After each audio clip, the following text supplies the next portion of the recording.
सोचो कितना कुछ बदल गया।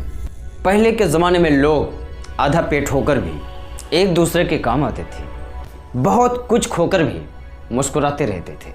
उनके पास कुछ भी नहीं था मगर बहुत कुछ था। उनके पास नियम थे, तरीके थे, ज़िंदगी जीने का हुनर आता था उन्हें। लेकिन आज क्या हो रहा है?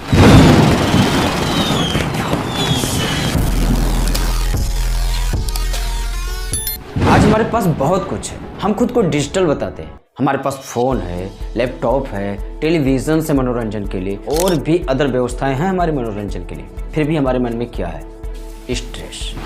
स्ट्रेस का ये हाल है लाइफ में कि एक छोटा सा बच्चा जो कि 2 या 3 में पढ़ रहा होगा, वो वीडियो बनाकर बोलता है कि एग्जाम पर एग्जाम, एग्जाम पर एग्जाम, आखिर में मुझे भी तो जिंदगी चाहिए। ओह नो, हमें भी तो जिंदगी जीनी है ना, लेकिन एग्जाम पे एग्जाम, एग्जाम पे एग्जाम।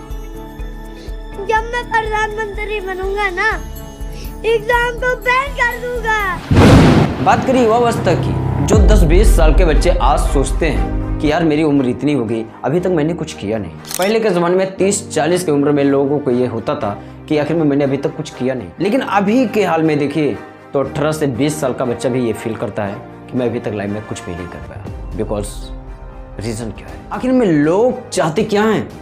इतना खजाना चाहते हैं कि सबसे आगे निकल जाएं, या फिर ज़िंदगी में उन चीज़ों की मांग है कि रेस में उन्हें आगे चलना है। समाज ये चर्चा नहीं करता कि कौन सा व्यक्ति कितना परेशान है। अगर ये बच्चा परेशान है तो क्यों है, उसके साथ बैठकर बात नहीं करना चाहता, बल्कि उसे और भी डिप्रेशन में ले जाने की कोशिश करता है, तबाह कर देना चाहता है युवा पीढ़ियों को। इतनी किताबें, इतनी व्यवस्था। एक बात है, जो नहीं पढ़ता क्या वो किसी लायक नहीं होता? क्या उसे ज़िंदगी जीना नहीं आती?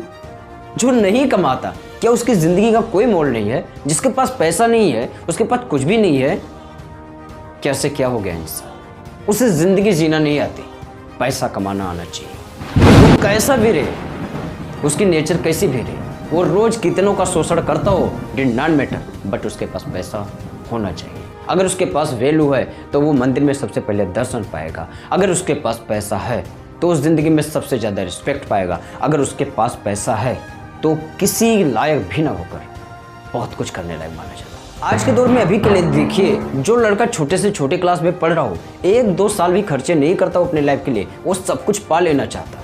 उसे लगता है जो मेरे आगे चलने वाले स्टूडेंट हैं उन्होंने बहुत जल्दी सब कुछ हासिल कर लिया, मुझे उनके कंपैरिजन में उतना फास्ट तोड़ना ही तोड़ना है। लेकिन एक बात बताए, जो 10 सालों से मेहनत कर रहा है और आप 2 सालों से लगे हो, तो दोनों में तो इफेक्ट रहेगा ना। बट अगर एक ही रूम में वो दोनों रह रहे हैं तो उनके लिए वो लगता है कि नहीं, मुझे इससे बराबर ही फाइट करनी है। उसके लिए क्या करना पड़ेगा? सबसे पहले तो बात ये समझना होगा कि हर व्यक्ति की IQ अलग होती है, हर किसी की दिलचस्पियाँ अलग होती हैं। आप क्या सोचते हो ये आप जानते हो, उसका किस प्रकार से एटीट्यूड है वो उसका जानता है। राइट नाउ हमें किसी को देखकर खुद को इस चैलेंज नहीं देना चाहिए कि हमारी ज़िंदगी तबाह हो जाए।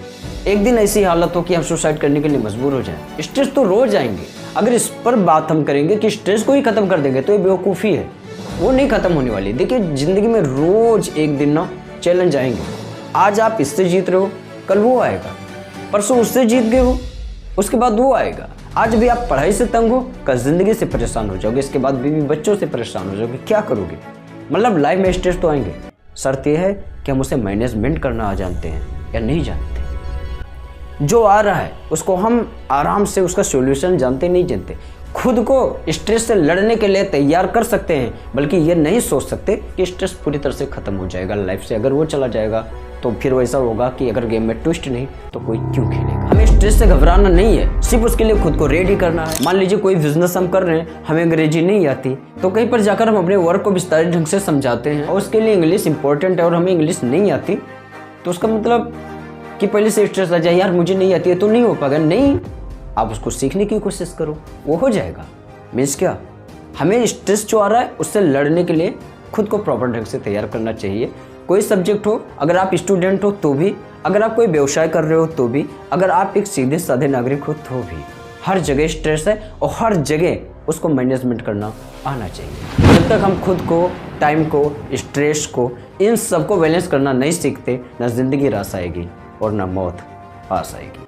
अभी का युवाओं का ये हाल है, सबसे ज़्यादा मोबाइल पर समय व्यतीत करते हैं, उसको छोड़ना पड़ेगा। नींद बहुत ज़्यादा कोई लेता है, उसे त्यागना पड़ेगा। एक्सरसाइज कब करनी है, खाना कब खाना है, किससे मिलना है, कितना पढ़ना है और खेलना भी कितना है, सारी चीज़ों को इकट्ठा करके एक घोल बनाइए और पी जाइए। उसके बाद जो बनेगा वो बहुत ही अच्छा बनेगा।